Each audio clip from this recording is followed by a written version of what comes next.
Kailan kayo nagkakausap ni Sandra? Nagkausap lang uli kami kagabi, tapos pero nung matagal na kami din nakakausap, tapos mahirap na talaga ang buhay. Wala na future, no future daw. No future daw. Kaya handa mo yung sarili mo. Baka bumili ka na naman ng ticket.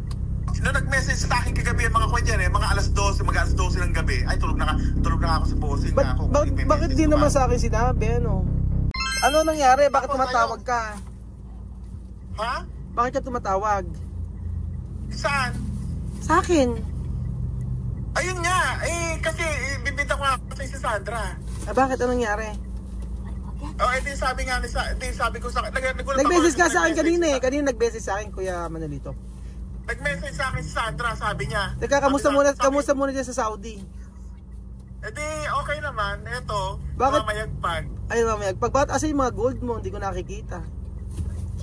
Ay, nasa kahadiyero, eto nasa kahadiyero, Ay, may kahadiyero nga. Alam ko number, 11223444. Mayaman talaga to. O bakit? Kailan kayo nagkakausap ni Sandra? Nagkausap lang uli kami kagabi, tapos pero nung matagal na kami din nakakausap, tapos nga biglang nag-hi. O edi nag-reply ako, nagulat ako, tapos sinabi ko sa kanya, how are you? Di good, sabi niya sa akin. Tapos can I talk to you in English? Okay, no problem, kanya. Oo. Okay, di nag-call ako, sabi niya I have something to ask. Ganon. If there's a chance ka ako that your family wants to go back to Philippines, there's a chance ka kung ganon. Yes, they will. Ganon, they will go back. Ikaw naman pala nagtanong. Hindi, meron daw, that's the plan. Ha? Matagal na nakaplano raw yun sa kanila. Wala akong alam. Tapos, are you going with them? Kaya ganon. Yes, ganon, with Nena. Yes, kanya. Plano raw nila yun. Wala naman sa akin sinabi. Kaya pala nag-message ka sa akin eh. Hindi ko man na-replyan. Kasi nga baka magsasabi na nga. Dahil siguro nahihiya sila. Nahihiya sila. Oo, baka nahihiya. Hindi kasi kami nakakausap. Si Vivian lang nakakausap ko. Si Chemame nakakausap ko minsan. Kaso hindi talaga nagulat ka ako naging kaibigan mo eh. Tapos sabi ko sa kanya, paano ka ako kung makarating ka ng Pilipinas? Baka may offer sa'yo ka ako ng kasal. No, kanya ayaw daw yung magpa-asawa. Akala ko ba magdodoktor siya? Ewan ko. Yun ang sabi niya sa akin, plano nila na bumalik. Sa'yo pa sinabi, no? Hindi, pero nag-message ka kanina sa akin. Kanina nag-message sa akin. Kaso nga hindi ko naman ni-replyan. Tapos hindi ko agad ni-replyan, pero nang ni-replyan ko, hindi na siya nag-reply agad, baka hindi na online. Naputol nga yung usapan namin kagabi. Yung ang tanong ko sa kanya, yung if ever ka ako that someone will offer you a marriage ka, gano'n. No, kanya gano'n. I'm not interested. Siguro talaga, baka plano talaga nila na pumunta rito, kasama talaga siya, no? Oo, kasama siya. Yun ang sinabi niya sa akin. Hindi naman nung nakaraan kasi, di ba? Kasi wala raw mangyayari sa buhay ng mga kapatid niya roon. Bakit tuwan-tuwa sila nang babalik na sila doon? Mahirap na talaga ang buhay. Wala na future, no future daw. Ay. Kaya handa mo yung sarili mo. Baka bumili ka na naman ng ticket. Hindi muna siguro, Kuya Lito, hindi ganoon kadali, di ba? Pagbalik, kaya nga, pag-alis lang nila Kaya nga, mahirap. Dapat ka. Baka siguro nahihiya lang si Chamami magsabi, Oo, baka nahihiya lang magsabi. Baka kaya ginagamit si Sandra o kaya Sandra na nagsasabi. Para makakarating sa'yo. Baka nga. Kakausapin ko si Chamami. Pero, wag muna ngayon kasi dapat ayusin niya muna yung aayusin doon. Baka mamaya, di ba? Di naman ganun kadali At nakita ko kahapon yung binablog ni Miss kahapon yung bahay. Oo. Wala naman nagawa. Sayang yung mga pera mong pinadala. Hindi, meron na, Kuya Lito. Nakita ko naplatadahan na. Tapos tapos nalagyan na ng hamba. Ngayon parang naglalagay sila ng bricks sa mga flooring. Yan nakita ko kahapon Kasi nga, di ba, Di ba may mga batong nakatambak sa harapan ng bahay? Yun ang gagawing brick siguro, flooring. siguro. Ano yun, kaya dito, in-explain niya ni Chamame bakit walang natapos. Kasi inuna pala nila yung bahay nila na iayos pa. Nilagyan daw ng kisame, tapos nilagyan nila... Ang laki nung pinapadala mong pera, hilang na ayos. Tanong mo si Sandra tsaka si Elvis. Baka pinang good time ng magkapatid. Ang judgmental ka talaga. Pinang good time yun. Sinamata na yung kabaitan mo. Ewan sa'yo. Walang take advantage yung mga alaga mo, yung mga anakan mo. Ito nga, nung si Chamame na ngayon ang diba, nagpapadala ako. Nang si Chamame na, nung ako na nagpapadala, si Chamame na ang humahawak. Ang dami nang nagawa. Nag-start ng platada halos sa patapos na. Tapos si Chamame mabilis Kaya mainam din na nandoon siya na umusag yung pagpapagawa ng bahay. Bigla naman nga sumaya. Yan nung nakita yung natatapos. Meron akong nakita sa video nila na yung ginagawang bahay, naplatadahan na, tapos naayos na. Tapos flooring na lang, ganun. Pero pero ang bilis. Ang ilang months pa lang sila dito na nakakaalis Isipin mo ang dami nang nagawa Tapos yun, alam mo? Nung nag-message sa akin kagabi mga kanya mga alas 12 ng gabi. Ay, tulog na ako si Bossing. Bakit di naman sa akin sinabi, ano? Nahihiya siguro. Babalik nga raw. Really? They will go back to Philippines? Yes. Ako gano'n pa nga. Sabi ko nga how about Nena and you? Are you planning to go with them? To your family? Yes. Kanya. Planning din daw. Plan daw sumama siya. Alam mo ba si Apoyo? Sabi rin sa akin ni Apoyo gusto raw niya pumunta rin sa Pilipinas kung kasama yung family niya. Ganoon. Baka siguro talagang kaya gustong ibenta na ni Mudra yung mga lupa na ron para dito na sila. Kasi nagtatanong sa akin sabi ganoon, paano ba magpapadala ng pera diyan? Sabi ganoon. Nasabi niya na sa akin yun. Paano ba magpapadala ng pera diyan? Baka nga kaya nga umuwi, ayusin lang yung mga lupa, ibebenta tapos uuwi na sila diyan, ganoon. Siguro, hindi ko wala na sila titiran. Di ba ayos mo na yung ancestral house? Di ba nagpapagawa ka sa amin apartment, uupan na lang sa Laur, sa inyo. Uupahan ko na lang sa inyo,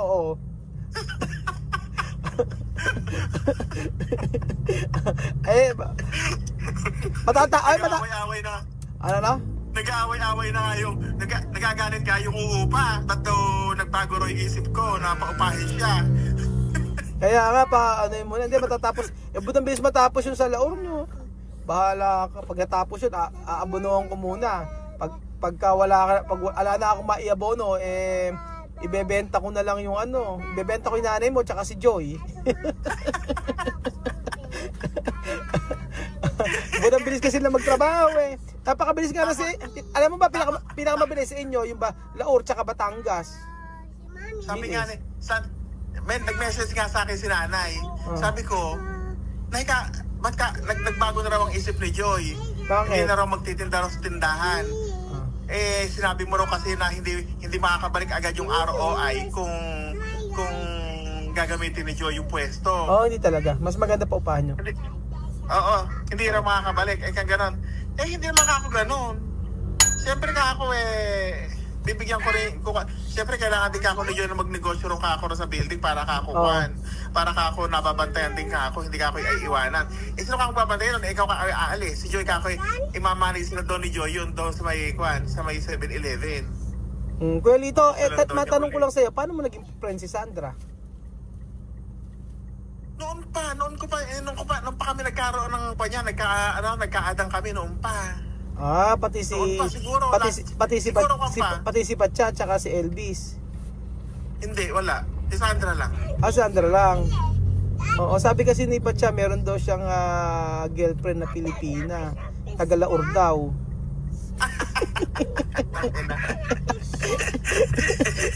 Inshallah. Sige. Iwi mo si Patcha. Sige, iwi mo. Joke lang ko naman, niloloko lang kita. Kaya nga lang, baka may AIDS si Matya. Yun. Manya. Kaya nagulat lang ako, bay, naging friend mo pala ako si Sandra at sa'yo pa nagsabi, no? Oo. Pero ako nakikita... Basta pinatigasan niya kahapon, very strong feelings na they will come back with Nena and her, Sandra. Pinatigasan niya talaga.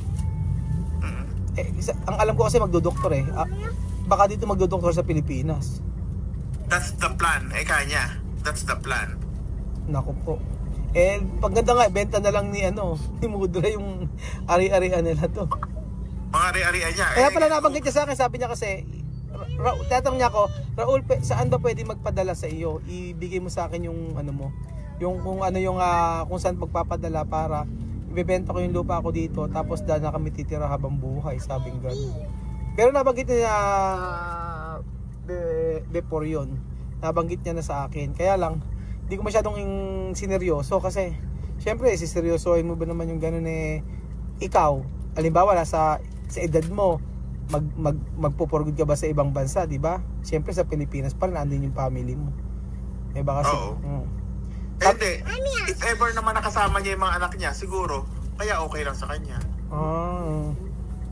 Kaya dadalhin yung mga bata at baka dadalhin yung si Sandra. Di ba si Sandra naman talaga yung malalapit sa kanya?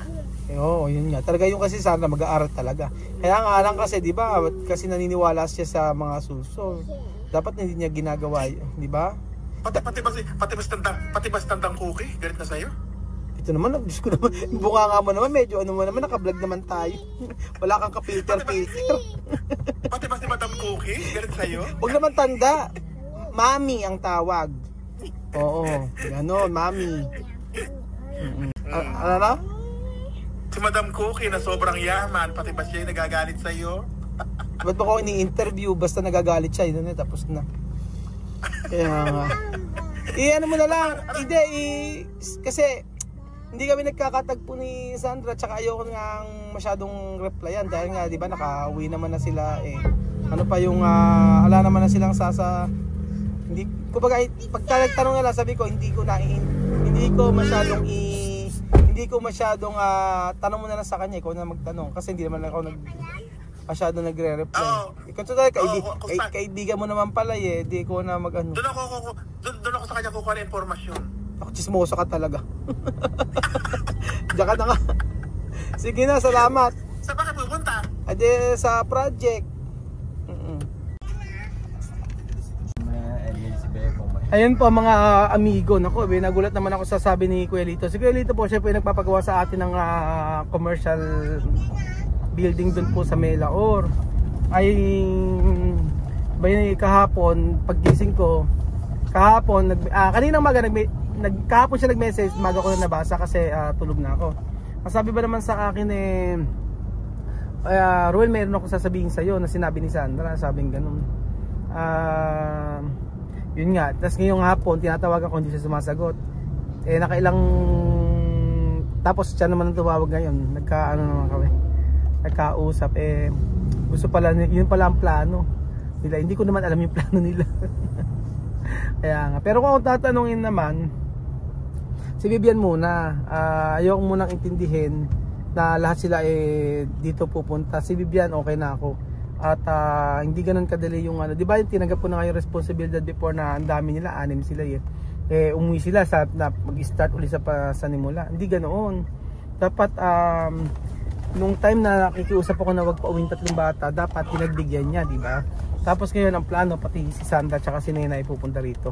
So siguro ganito na lang, kapag na lang na willing talaga sila na bumalik dito sa Pilipinas at yung pamasahe siguro sila mag-provide.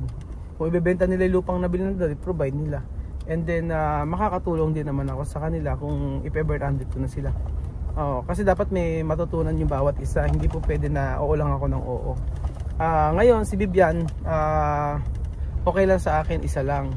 Pero paglahatan sila, sampa si Sandra ganyan, kasi malaki lupa nila dun sobrang laki, mga amigo. Parang hektarya yung lupa nila dun na nabili sa malapit sa may papuntang Mongomo. So, ayun po mga amigo. Sa akin, basta sabi ko si Vivian lang, at least yun lang ang iintindihin namin kasi matalino si Vivian. At siya yung pinakamagaling magtagalog sa lahat ng magkakapatid. Siya pinakamagaling magtagalog at mag-English. At siya yung I think naka-adjust talaga na kahit sa mga kaibigan siya yung nagkaroon ng kaibigan dito. Siya yung sa mga magkakapatid yung kayang-kaya niya makipagsabayan sa mga Pilipino. Kaya sabi pa nga ng teacher niya before, si Ma'am Happy, na nanghinayang kasi nga iuwi na ron. Ang talino ng bata, mahusay. O baka ma-accelerate, diba? Alin natin. So ayan po mga amigo, nagulat lang ako. Nakakagulat na balita po yun. Base po sa ating masugid na follower, subscriber na si Kuya Lito, na ating kliyente sa ating construction. So yun po mga amigo, itatanungin ko kay Mami kung ano yung sinasabing plano nila. Babalitaan ko po kayo mga amigo.